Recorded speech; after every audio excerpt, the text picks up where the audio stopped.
재미있는 고전 이야기.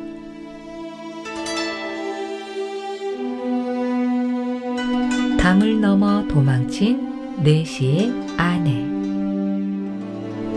충청도 공주에 구리네라는 마을이 있었습니다. 이 마을에 한 늙은 부부가 살고 있었는데 집안이 대단히 부유하였고 자식들도 모두 고을에서 무관으로 있었습니다. 늙은이도 재물을 써서 당상관의 직첩을 받은 터라 옥관자를 붙이고 허리에 붉은 대를 두르고 다니며 마을의 어르신 행세를 하였지요. 서울 사는 선비 하나가 논밭이 충청도에 있어 해마다 오가는데 도중에 구리네 마을을 지나므로 늘 이 늙은 부부의 집에 들려 묵곤 하였지요.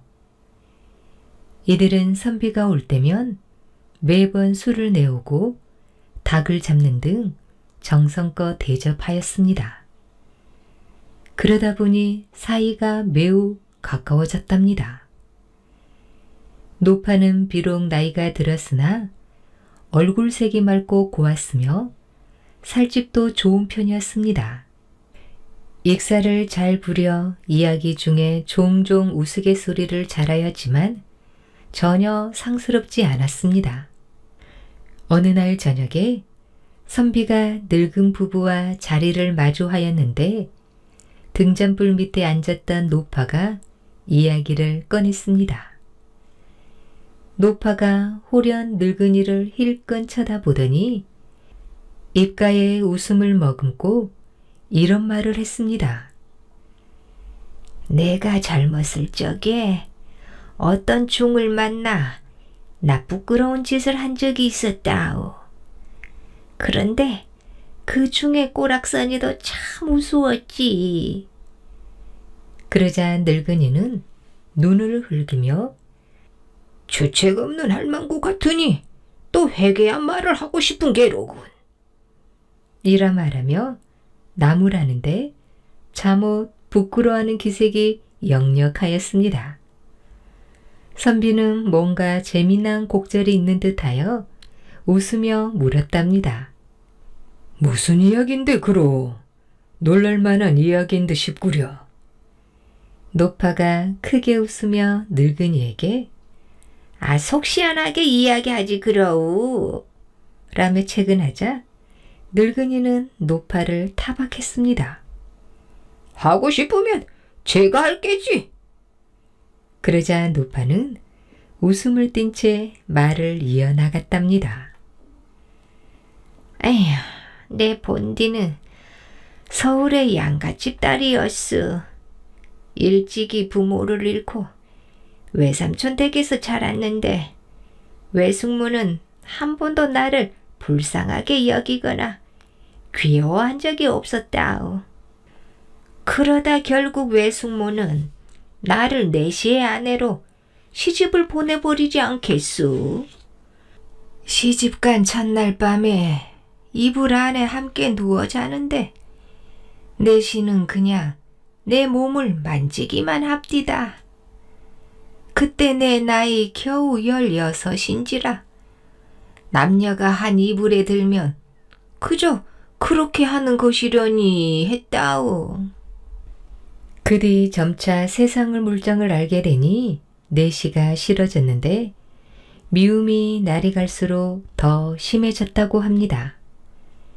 때로는 같이 누워있으면 남들처럼 사랑을 하고픈 욕망이 일어나곤 했지요.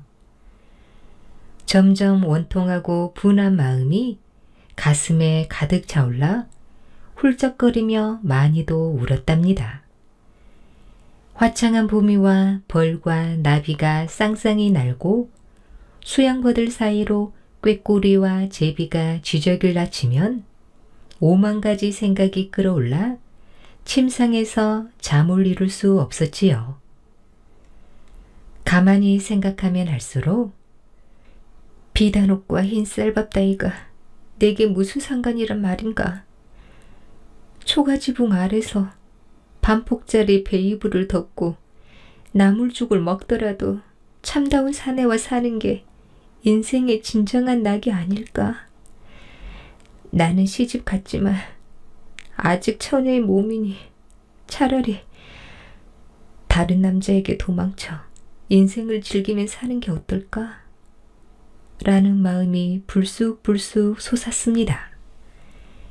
이런저런 궁리 끝에 도망갈 방도를 찾았지만 겹겹의 문과 높은 담에다 단속마저 어지간해서 엄두도 못 냈지요. 게다가 만일 들키면 목숨마저 빼앗길 지경이라 감히 행하지 못한 채 몇 년이 흘렀습니다.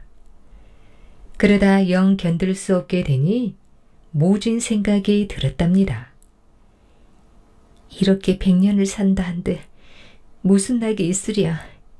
차라리 발각되어 죽는데도 이 안에서는 말라 죽는 것보다 낫지 않겠는가. 그래서 마음을 다잡고 계획을 세워 몰래 짐을 꾸렸습니다.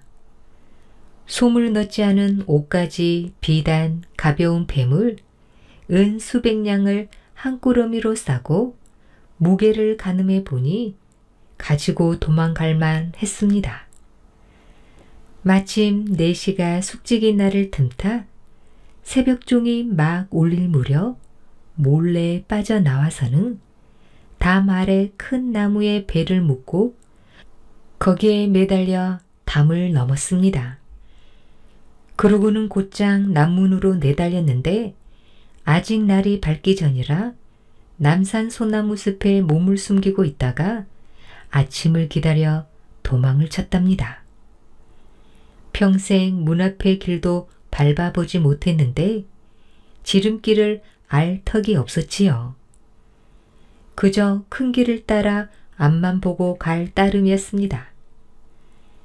동작나루를 건너니 마음이 조금 진정되기에 곰곰이 생각을 했습니다. 내가 비록 처녀의 몸이지만 이미 머리를 올리고 있으니 누가 나를 정실로 받아주겠나. 첩살이라 하겠지? 그렇게 되면 정실 부인에게 미움이나 받을 것이 뻔한데 이는 절대로 견딜 수 없는 일이야. 어떤 사람을 따라간다지? 그때 문득 머리에 떠오른 생각이 중을 따라가면 되겠구나라는 생각이었습니다. 내 스스로 골라 취하고 또 버리게 되면 장차 옛사람을 버리고 새 사람을 만나는 일을 가볍게 여기는 나쁜 버릇이 생길지도 몰라. 양갓집 딸 자식으로 결코 그럴 수는 없지.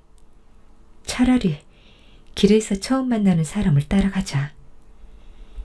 이리저리 궁리를 하는 사이에 어느덧 여우 고개를 다 넘어갔는데 저만치 앞서 중 하나가 길을 가고 있었습니다. 스님, 어디로 가시나요? 청주 가는 길이라오. 그렇게 말하는 용모가 제법 단정하고 깔끔한 데다 나이 또한 비슷해 보였습니다. 그래, 이것은 진정 하늘이 정해준 짝이다. 이렇게 생각하며 중을 졸졸 따라갔습니다. 중이 과천의 주막에 들어가기에 여인도 따라 들어가 그 옆에 찰싹 붙어 앉았지요. 중은 싫어하며 몸을 피했으나 여인은 그때마다 바싹 다가 앉았습니다. 끼니를 때우고 함께 주막문을 나서면서 중에게 물었지요. 스님, 어디 사세요? 청주의 어느 절에 있습니다. 부모님은 계시나요? 어머님 한 분만 계시지요. 중은 여인이 자꾸 귀찮게 따라 붙는 것을 괴이쩍게 여겨 걸음을 재촉했지요. 여인 역시 힘을 다해 쫓아갔습니다. 중이 힘에 붙여 천천히 가면 여인도 천천히 따라갔습니다. 어느덧 사흘이 지나 청주 땅에 다다랐을 때였습니다. 덤불이 우거진 길가 큰 숲에 이르러 중이 나무 그늘에 앉아 쉬기에 여인 역시 그 옆에 앉았는데 문득 이런 생각이 들었습니다. 이 사람이 일단 절로 들어가고 나면 다시는 찾을 수 없으리라. 지금 강제로라도 연을 맺지 않으면 일은 다 어긋나 버리고 말게야. 생각이 여기에 미치자 가만히 있을 수 없어 곧장 중의 팔을 잡아 끌었습니다. 그러자 중은 크게 놀라며 달아나려고 했지요. 하지만 여인한테 단단히 잡혀 있으니 달아날 수가 없었습니다. 그저 애걸복걸했습니다. 보살님, 이 손 좀 제발 놔주시오. 여인은 더 바싹 다가앉아서는 말했습니다. 스님, 이리 와서 한번 앉아보시오. 내 할 말이 좀 있어요. 당신이 중노릇을 해서 좋은 게 뭐가 있어요? 그러지 말고 나와 함께 부부가 되어 살림을 차립시다. 내게는 돈도 수백 냥이 있어요. 스님이 나와 부부가 되면 아내도 얻고 또 재물도 얻으니 정말 좋은 일이 아니겠어요?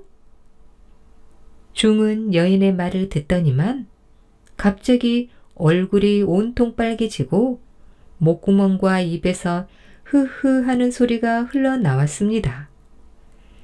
고개를 숙이고 눈물을 흘리는데 그 모습이 마치 어린아이 웃는 것처럼 불쌍해 보였지요. 그래서 여인이 그의 얼굴을 어루만지며 말했답니다. 스님, 그러지 말고 나와 잠시만 저리 가세요. 둘은 숲속으로 가서 꼭 안고 함께 사랑을 나누었는데 중은 두려움에 떨고 있는 것 같았지요.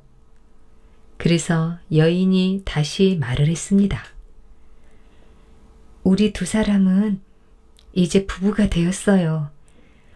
스님은 이미 속세로 돌아와 버렸으니 다시 절집으로 돌아갈 필요가 있겠소? 나와 함께 바로 스님 집으로 가십시다. 중과 여인은 함께 길을 나섰습니다. 둘이 집에 이르르고 보니 시어머니가 될 분이 다 해진 솜으로 만든 웃옷에다 거친 배로 만든 짧은 치마를 입고 처마 밑에 앉아 꼬박꼬박 졸고 있다가 아들이 오는 것을 보고 이렇게 물었습니다. 내 뒤에 있는 처자는 누구냐? 여인은 곧장 앞으로 나아가 어머니, 며느리가 인사드리옵니다. 라고 절을 하니 깜짝 놀라 아들을 꾸짖었습니다. 너는 어디서 이런 천하고 본데없는 여자를 데려왔느냐? 만일 절에 계신 선사님께서 이를 아시어 내가 10년 동안 입고 먹은 비용을 내놓으라고 하면 그것을 어찌 감당할 것이며 수년간의 장리비어를 갚으라고 하면 어떻게 갚을 수 있겠느냐. 아이고, 내가 정말 나를 말려 죽이려고 하는구나. 중의 어머니는 발을 구르고 가슴을 치며 애태우기를 그치지 않더니 마침내 아이고, 먹고 사는 것을 전부 절에 의지하며 살아왔는데 이제 끝장이로구나 하며 울음을 터뜨렸습니다. 가만 보니 이 노파는 제물로 구워 삶을 수 있겠다 싶었습니다. 여인은 바로 짐을 풀어 쪽빛으로 물들인 우옷과 빛깔 고운 면포치마 한 벌을 바치며 말했지요. 어머니, 걱정일랑 이제 그만 접으세요.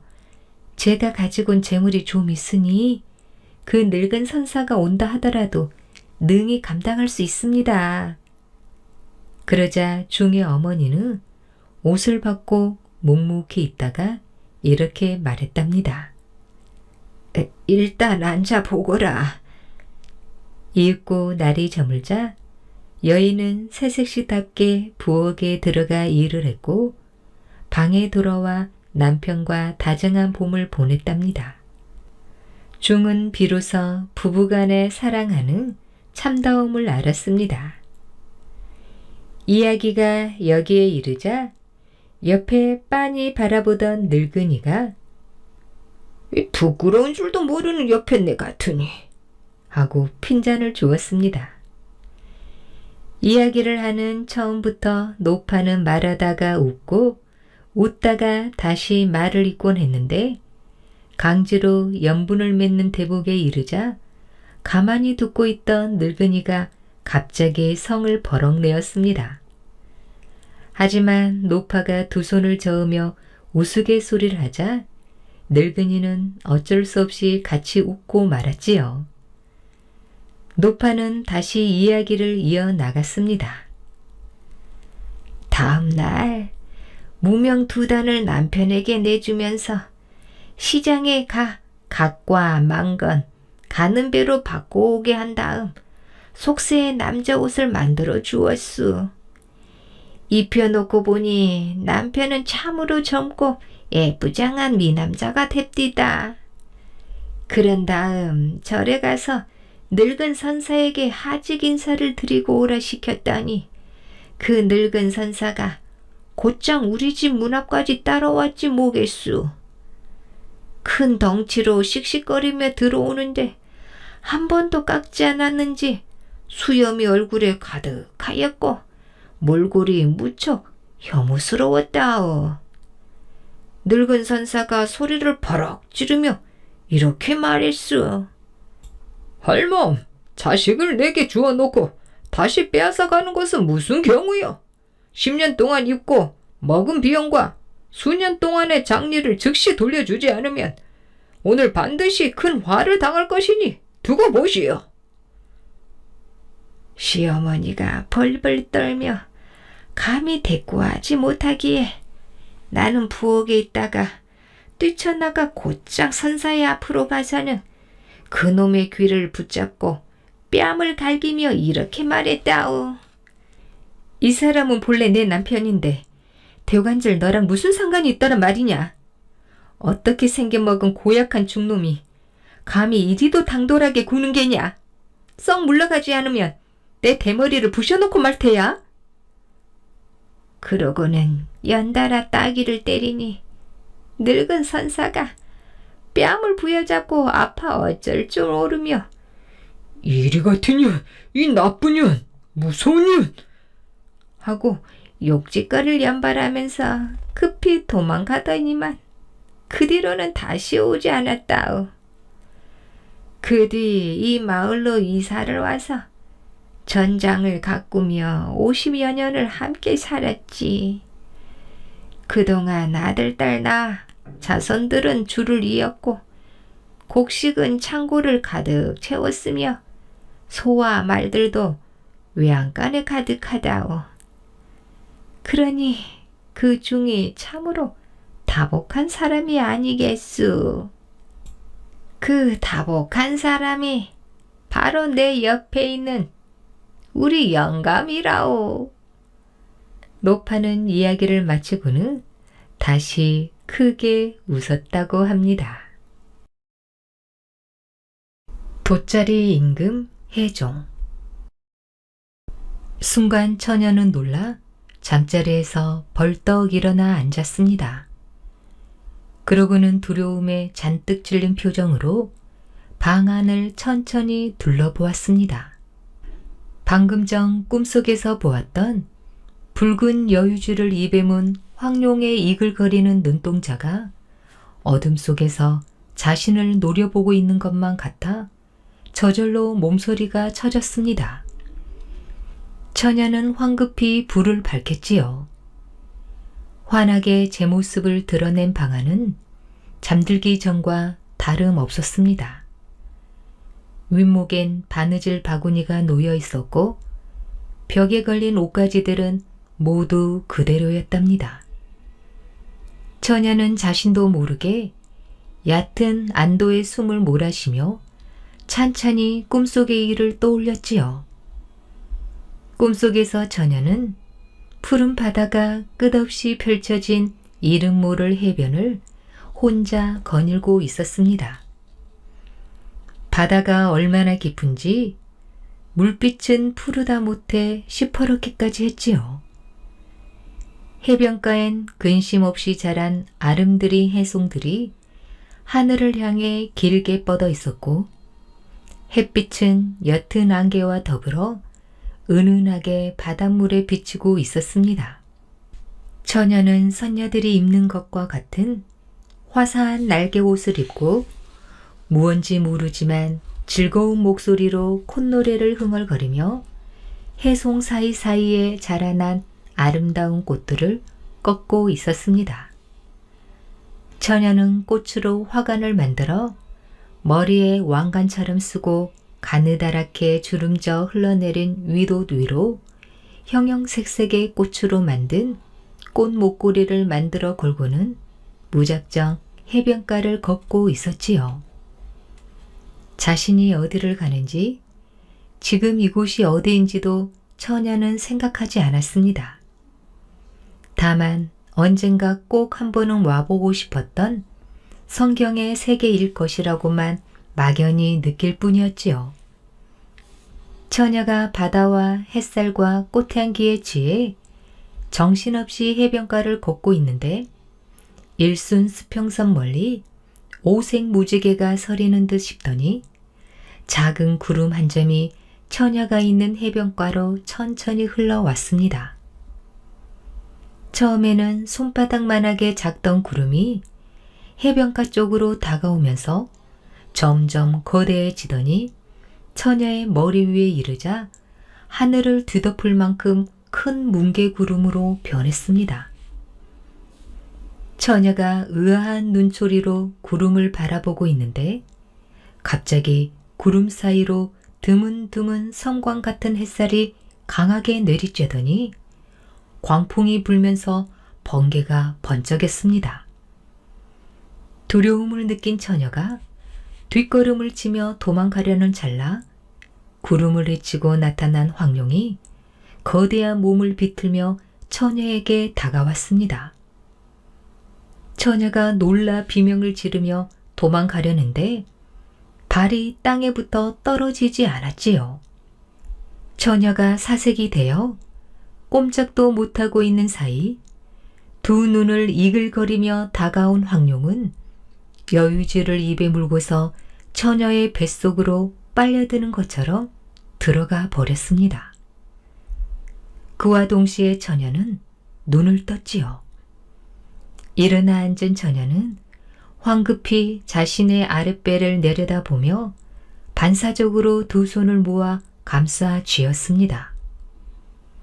처녀는 무섬증이 와락 정신을 엄습해오는 것을 느끼면서도 자신의 꿈이 필경 애사롭지 않은 하늘에 계실지도 모른다고 생각하며 스스로 위안을 삼았습니다. 며칠이 지났답니다. 그날은 송악의 젊은 장숙 왕건이 후백제를 치러 가는 길에 처녀의 마을을 지나간다고 해서 아침부터 마을 전체가 떠들썩했습니다. 그러나 처녀는 집에서 한나절 내내 길쌈을 하다 저녁 때가 다 되었어야 저녁을 준비할 요량으로 동네 우물에 물을 길러 갔습니다. 우물은 처녀가 사는 동네에 한 길 쪽에 있었는데 길가엔 이미 마을 사람들이 남녀노소할 것 없이 모두들 나와 웅성거리며 왕건의 행차를 기다리고 있었지요. 처녀는 물동이를 머리에 이고 사람들 사이를 비집고 천천히 우물가로 향했습니다. 처녀 또한 마을 사람들과 마찬가지로 왕건의 얼굴을 멀리서나마 보고 싶었으나 별다른 기색 없이 그저 우물가에 물동이를 내려놓고 조용히 두레박을 우물 깊숙이 들이웠습니다. 두레박이 깊고 고요한 우물물에 닿아 둥근 파문을 일으킬 적마다 처녀의 가슴에도 알 수 없는 야릇한 울렁거림이 동심원을 그리며 전신으로 퍼져나갔지요. 왕건의 행차가 지나가는지 처녀의 귓전에 마을 사람들의 함성이 잔잔하게 메아리 쳤습니다. 처녀는 뒤돌아보지 않고 묵묵히 두레박으로 길어올린 물을 물동이에 담았지요. 물을 한 방울이라도 흘리지 않으려고 처녀는 조심스럽게 두 손으로 두레박질을 했습니다. 그런데 어느 순간 사람들의 함성이 잦아들더니 자잘한 웅성거림마저도 뚝 끊어졌습니다. 처녀는 왕건의 행차가 지나갔다고 생각하곤 천천히 물동이를 머리에 이고 돌아섰지요. 목이 마르니 물 한 잔 얻어 마실 수 있겠소.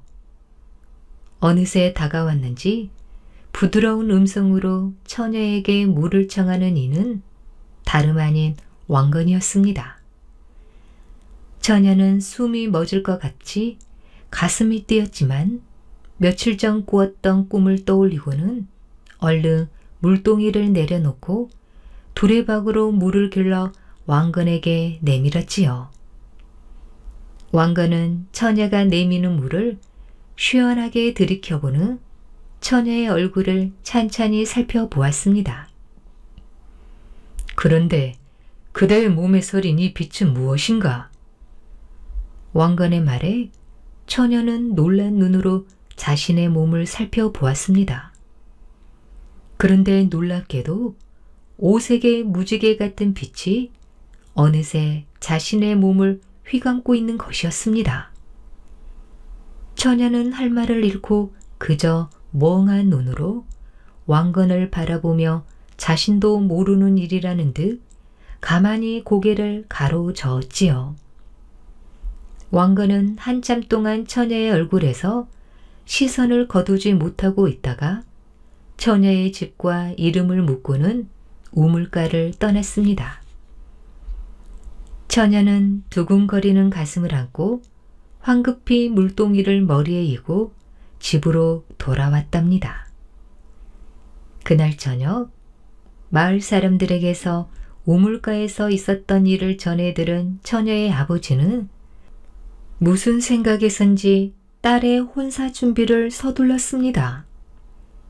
후백제를 치고 다시 개경으로 돌아가던 왕건은 처녀가 사는 마을 부근에 이르러 미리 마음먹었던 대로 군사들에게 진을 치게 하고 하룻밤을 묵었습니다. 왕건은 부하를 불러 처녀의 집에 가서 정중하게 자신의 의중을 밝히고 처녀를 데려오도록 명했지요. 왕건의 뜻을 전해 들은 처녀의 아버지는 딸을 곱게 단장시킨 다음 그동안 준비해 두었던 예물들과 함께 왕건에게 보냈습니다. 산자락을 휘감고 도는 바람 소리마저도 남녀의 뜨거운 숨결처럼 느껴지는 밤이었습니다. 왕건은 처녀를 품에 안고 한껏 부풀어 오른 욕망을 주체하지 못해 가쁜 숨을 몰아쉬었지요. 처녀도 왕건의 어깨를 두 팔로 끼안고 생전 처음 느끼는 희열에 몸을 떨었습니다. 이윽고 왕건과 처녀가 한 몸이 되어 절정의 순간에 올랐다고 느낀 순간 웬일인지 왕건은 황급히 몸을 빼더니 돗자리가 깔린 바닥에 대고 사정하는 것이었습니다. 처녀는 놀랍기도 하고 무슨 영문인지 알 수 없어 그저 가만히 왕건의 얼굴만 바라보았지요. 왕건도 머쓱했던지 헛기침을 두어 번 하고는 옆으로 돌아 누워 버렸습니다. 돌아 누운 왕건의 등을 물끄러미 바라보는 처녀의 머릿속으로 여러 가지 생각이 스쳐 지나갔습니다. 왕건에게는 이미 정실 부인인 유씨가 있었습니다. 그렇게 보면 자신의 처지로는 아들을 낳아도 제대로 인정받지 못하게 되는 것이지요. 따라서 왕건이 자신의 몸속에 사정을 하지 않고 돗자리가 깔린 바닥에다 사정을 한 것은 아마도 자식이 생길 것을 염려한 까닭이라고 짐작했습니다. 더군다나 처녀는 집안도 미미하여 내세울 만한 게 아무것도 없었지요.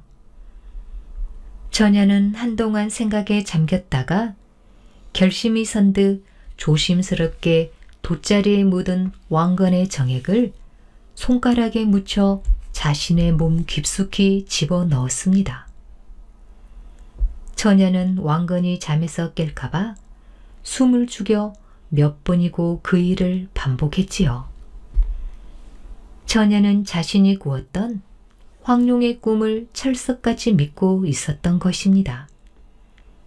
다음 날에도 그 다음 날에도 왕건은 처녀와 동침을 했지만 사정만은 처녀의 몸속에 하지 않았습니다. 그러나 그때마다 처녀는 자신만의 은밀한 행동을 계속 되풀이했답니다. 처녀의 그러한 행동이 헛되지 않았던지 그로부터 10달 후 처녀는 사내 아이를 낳았습니다. 후일 왕건이 궁예를 몰아내고 왕위에 오르니 처녀가 낳은 아이 무는 어엿한 왕자가 되었고 처녀는 장화 왕후에 봉해졌습니다. 왕자 무는 태어나면서부터 한쪽 뺨에 얽은 자국이 있었는데 그 모양이 꼭 돗자리 무늬 같았습니다. 사람들은 그런 무의 얼굴을 보고 오게티라며 애석해 했지요. 물론 어머니인 장화 왕후의 마음이야 그 누구보다 쓰리고 아팠습니다. 왕자 무는 건강하고 활달한 귀공자로 자라났습니다. 무술도 뛰어나고 학식도 남달랐지요. 왕건은 정실인 신의 왕후 유씨에게서 자식이 생기지 않자 왕자 무를 태자로 삼고 싶어 했습니다. 그러나 무에게는 다른 왕후들의 소생과 견줄 만한 지지 세력이 미미했지요. 신의 왕후는 소생이 없다 손치더라도 집안이나 배후 세력이 든든했습니다. 다른 왕후에 비해 어느 것 하나 내세울 만한 게 없는 장화 왕후의 소생을 장남이라는 이유 하나만으로 태자에 책봉한다면 다른 신하들의 반대에 부딪힐 게 뻔했지요. 그런데다 세 번째 부인인 신명순성 왕후가 태자태를 낳자 문제는 더욱 심각해졌습니다. 왕자태의 외척 세력이 너무나 강했던 것입니다.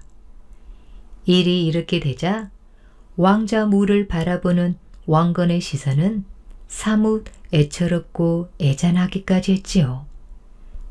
며칠을 번민하던 왕건은 어느 날 밤이 으쓱해지자 장화 왕후의 침소를 찾아갔습니다. 장화 왕후는 반가운 마음이 드는 한편 무슨 일인지 궁금하여 왕건의 얼굴만 바라보고 앉아 있었지요. 이리 가져오너라. 왕건은 밖에서 기다리고 있던 나인을 방으로 불러들였습니다.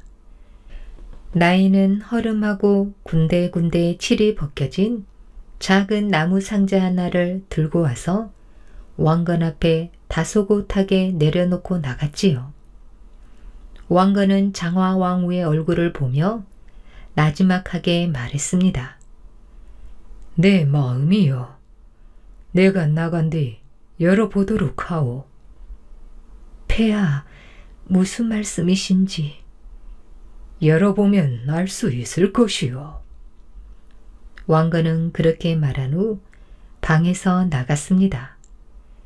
혼자 남겨진 장화 왕후는 불안하고 두려운 마음이 들어 얼른 상자를 열어보지 못했습니다. 칠이 벗겨진 낡은 것으로 보아 그리 귀중한 물건은 아닌 듯 싶었습니다. 장화 왕후는 떨리는 손으로 나무 상자를 앞으로 끌어당겼지요.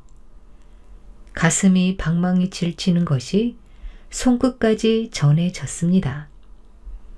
떨리는 손으로 조심스럽게 나무 상자를 연 장화왕후의 얼굴에 놀라는 빛이 역력했습니다. 이어 방울방울 흐르는 눈물이 손에 든 장황포에 떨어졌습니다. 황공하옵니다, 폐하. 황공하옵니다. 장화왕후는 왕건의 우중을 분명히 읽을 수 있었습니다. 비록 겉으로 보기엔 허름한 나무 상자지만 그 속에 임금이 입는 장황포가 들어있었다면 이는 필시 자신의 소생인 무의 외가가 힘이 없고 무력하다고 해도 왕위를 잇게 할 것이라는 왕건의 약속이었던 것이지요. 그날 밤을 왕건의 성은에 복받치는 눈물로 지새운 장화왕후는 이튿날 대광 박수리를 자신의 처소로 은밀히 불러들였습니다. 장화왕후는 박수리에게 왕건이 준 나무 상자를 보여주었고 그 뜻을 알아차린 박수리는 곧 왕건에게 왕자무를 태자로 책봉할 것을 주청했습니다. 다른 신하들은 나름대로 이유를 들어 왕자무를 태자로 삼는 것을 반대했지만 대광 박수리가 워낙 강력하게 밀어붙이는 데다 왕건의 제가가 정식으로 이루어진 마당에는 순순히 받아들이고 따를 수밖에 없었지요. 그렇게 해서 무는 태자가 되어 나중에 왕건의 뒤를 이어 왕위에 오르니 다름 아닌 고려의 제2대 임금 해종입니다. 한쪽 볼이 돗자리처럼 얽은 해종을 두고 백성들은 돗자리 임금이라 불렀는데 이는 왕위에 오른 후에도 한평생 형제들로부터 왕위 찬탈 위협에 시달리느라 얼굴에 주름살이 펴질 날이 없었던 해종의 애타는 심사를 빗댄 것인지도 모른답니다. 붉은 새의 길조. 참으로 이상하게 생긴 새로구나. 부여의 대소왕은 한 사냥꾼이 바친 조롱 속의 새를 보면서 고개를 갸웃거렸습니다. 그도 그럴 것이 조롱 속의 새는 생전 처음 보는 것으로 모양새나 색깔 또한 여느 새들과는 사뭇 달랐답니다. 생긴 것은 까마귀와 비슷한데 전신이 핏빛이었고 더욱 회개한 것은 머리는 하나인데 몸이 둘이라는 것이었습니다. 대수왕은 일관을 불러 그 새를 보여주며 의견을 물었습니다. 내가 보기엔 어떠하냐? 일관은 유심히 새를 관찰하더니 이렇게 아뢰었습니다. 소신이 보기엔 새의 깃털이 붉은 것은 피를 뜻하고 머리가 하나인데 몸이 둘인 것은 두 나라가 합쳐진다는 뜻이오니 이는 대왕께서 북쪽의 고구려를 쳐서 우리 부야 땅으로 만든다는 경사스러운 징조입니다. 대수왕은 기쁨을 감추지 못하고 즉시 일관의 말을 그대로 옮겨 적은 편지와 함께 조롱 속의 새를 북쪽 고구려 왕인 대무신왕에게 보냈습니다.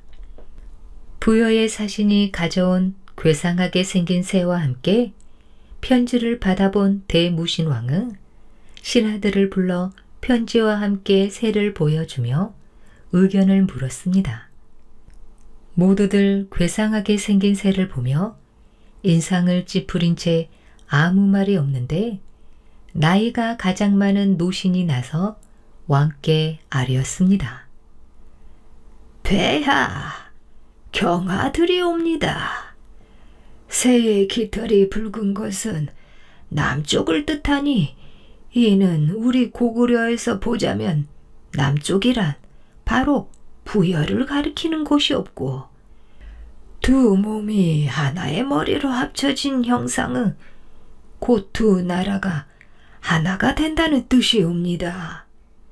그리고 원래 붉은 새는 길조라 하여 함부로 다루지 아니하였는데 부여의 대소왕이 그것을 모르고 우리 고구려를 보냈으니 장차 나라에 큰 경사가 있을 징조이옵니다. 노신하의 말을 들은 대무신왕은 그와 같은 내용의 글을 적어 부여의 대소왕에게 보내면서 조롱 속의 새는 선물로 알고 감사히 받겠다며 돌려보내지 않았습니다. 대무신왕의 편지를 받은 대소왕은 뒤늦게 후회했지만 이미 새는 돌려받을 수 없었답니다. 부여의 대소왕으로부터 뜻하지 않게 길조를 선물받은 대무신왕은 곧 군사를 일으켜 부여를 치기로 했습니다. 국조인 주몽이 부여에서 도망쳐 나와 고구려를 세운 후에도 부여의 대소왕은 틈만 나면 동명왕을 시해하려 들었고 선대왕인 유리왕 때에도 이런저런 핑계를 대며 고구려의 국정을 간섭하여 들었습니다. 대무신왕은 어려서부터 부여의 대소왕을 원수로 알고 장차 자신이 보위에 오르면 대소왕의 목을 직접 베리라 굳은 결심을 하고 있었습니다. 대무신왕이 직접 주의하는 고구려군이 부여 땅을 향해 진군하다가 이물림이라는 곳에 이르러 군막을 치고 하룻밤을 보내게 되었답니다. 밤이 깊어 군사들이 모두 깊은 잠에 빠졌는데 어디선가 희미하게 들리는 쇳소리에 대무신왕은 잠에서 깨어났지요. 야심한 시각에 웬 쇳소리란 말인가?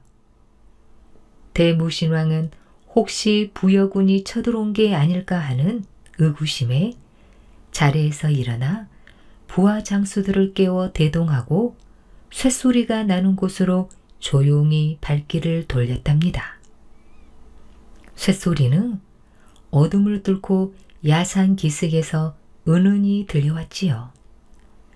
대무신왕을 비롯한 부하 장수들은 긴장감을 늦추지 않고 소리나는 곳으로 천천히 다가갔습니다. 쇳소리는 야산 기슭의 작은 동굴에서 울려 나오고 있었는데 대무신왕이 직접 동굴로 들어가 보니 그곳에는 칼과 창이 엄청나게 많이 쌓여 있었지요. 쇳소리는 바로 바람이 불 때마다 칼과 창이 서로 부딪히는 소리였답니다.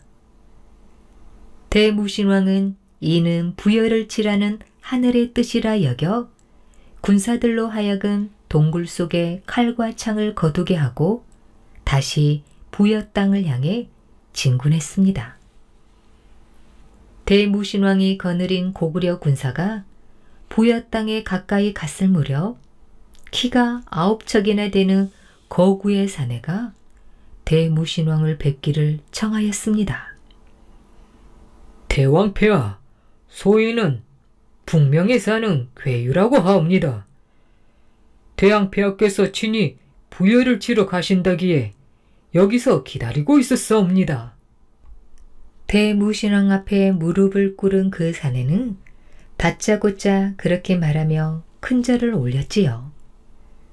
보아하니 장신의 몸에다 부리부리한 눈매, 거기에다 눈에서 뿜어져 나오는 광채가 애사로운 인물 같지는 않았습니다. 무술에는 능한가?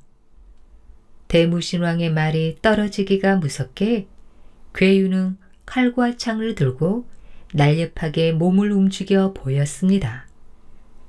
보는 이마다 입을 쩍 벌릴 정도로 괴유의 무술 실력은 뛰어났답니다. 대무신왕은 즉시 괴유를 선봉장으로 삼았습니다. 마침내 부여 땅의 남쪽 국경을 넘었습니다. 대무신왕은 우선 지형을 살피어 구릉이 낮은 곳을 일부러 비워두고 높은 언덕에다 진을 치고 부여군을 기다렸답니다. 한편 대소왕은 대무신왕이 주의하는 고구려 군사가 남쪽 국경을 넘어 진을 친다는 소식을 접하고 불같이 화를 내었습니다. 이제 갓 왕위에 오른 어린 놈이 무얼 안다고 군사를 일으켜 우리 부여를 친다는 말이더냐. 오냐 이놈, 오늘이 바로 내 제삿날이 될 줄 알아라.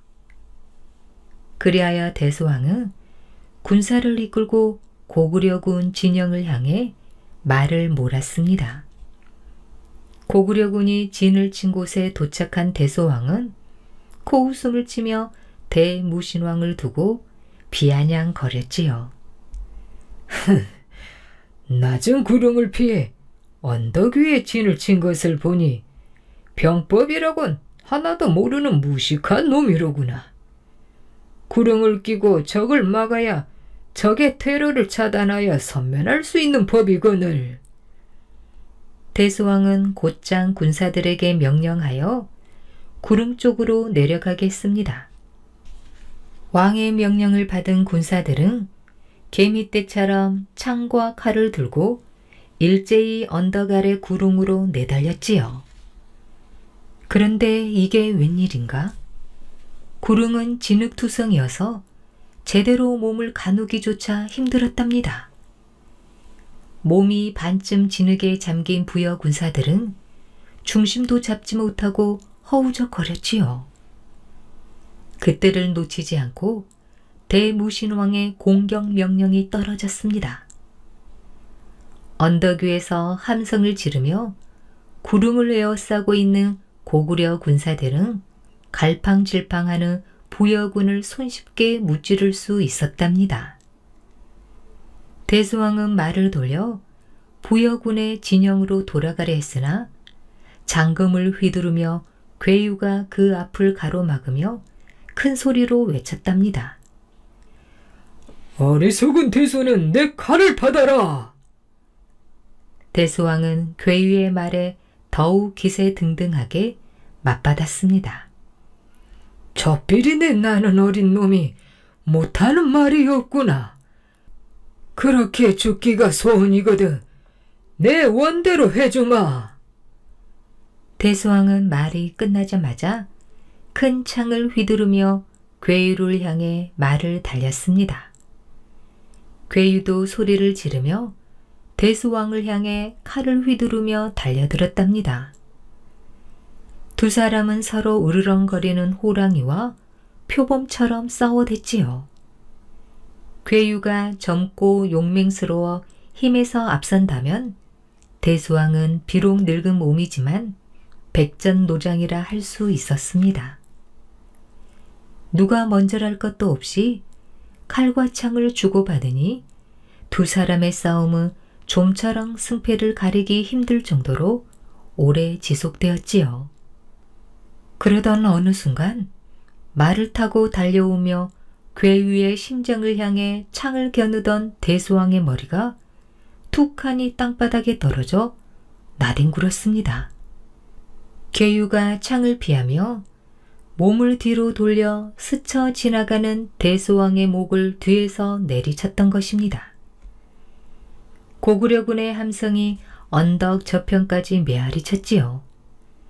대무신왕은 자리에서 벌떡 일어나 두 주먹을 불끈 쥐었습니다. 마침내 선왕들의 원수를 갚은 것입니다. 괴유는 칼끝에 대소왕의 목을 꽂은 채 고구려 진영으로 돌아왔습니다. 대무신왕은 친히 괴유의 손을 잡고 감격의 눈물을 흘렸답니다. 그대가 뼛속까지 사무친 내 원한을 풀었다. 대무신왕의 그 말 한마디에는 그동안 고구려가 부여에 당한 모든 수모와 원한이 알알이 서려 있었습니다. 대무신왕이 대소왕의 목을 팬 괴유의 손을 잡고 감격의 눈물을 흘리고 있는 사이 졸지에 왕을 잃은 부여군은 말할 수 없는 비통함에 격분하고 있었지요.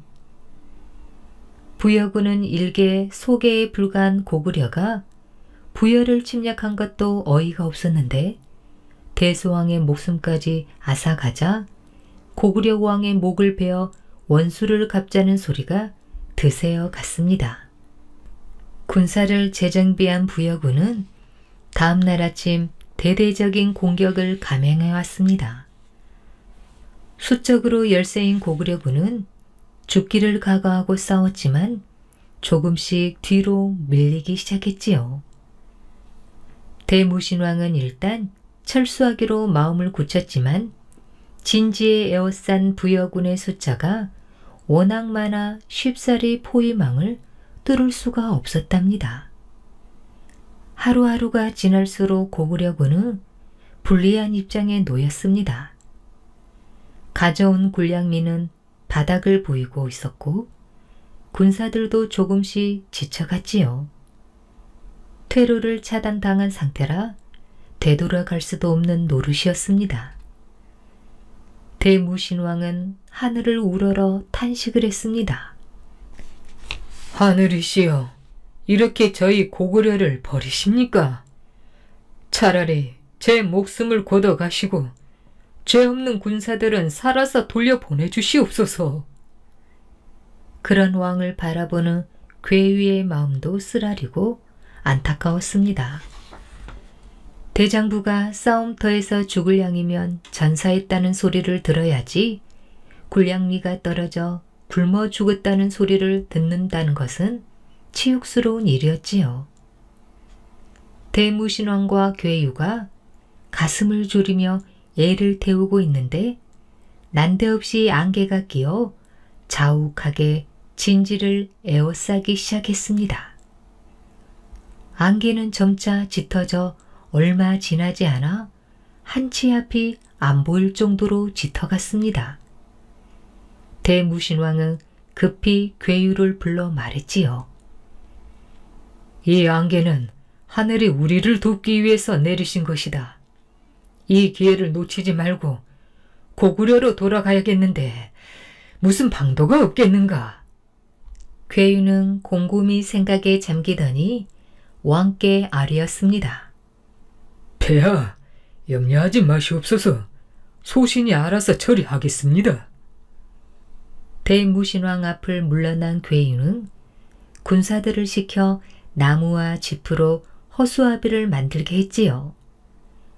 군사들 한 명당 하나씩을 만들게 했으니 그 수가 군사들의 수와 일치했습니다. 그런 다음 칼이며 창을 허수아비 손에 묶어 군사들이 정렬한 것처럼 땅 위에 일렬로 세워 놓았습니다. 밤이 되기를 기다려 괴유는 대무신왕을 모시고 먼저 앞장섰지요. 그리고 그 뒤로 군사들을 몇 계제로 나누어서 띄엄띄엄 뒤따르게 했습니다. 밤인데다 한치 앞도 볼 수 없는 안개 속이라 부여군들은 전혀 눈치채지 못했습니다. 대무신왕을 비롯한 고구려군은 그렇게 해서 무사히 고구려 땅으로 돌아올 수 있었답니다. 안개는 일주일이나 계속되었고 고구려군이 도망친 다음에도 부여군은 안개 속에 희미하게 창과 칼을 들고 서 있는 허수아비를 고구려군으로 착각하여 언제나 전투태세를 갖추고 안개가 걷히기만을 기다리고 있었습니다. 마침내 안개가 걷히고 부여군이 총공격을 개시하려는 순간 고구려군의 진영에는 무수한 허수아비만 부여군을 비웃는 듯 서 있었습니다.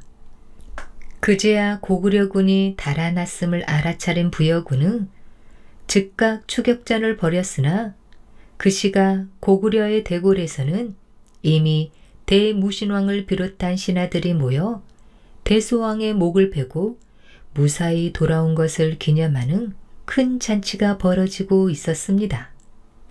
고구려군을 추격하던 부여군은 국경에 이르러서야 그 사실을 알고 울분을 삼키며 훗날을 기약한 채 말을 돌려 부여 땅으로 되돌아갔답니다. 대무신왕은 괴유에게 큰 상을 내리고 전쟁에서 죽은 군사들의 유가족에게는 쌀과 옷감을 내려 그 슬픔을 위로하였다고 합니다. 오늘 준비한 이야기는 여기까지입니다.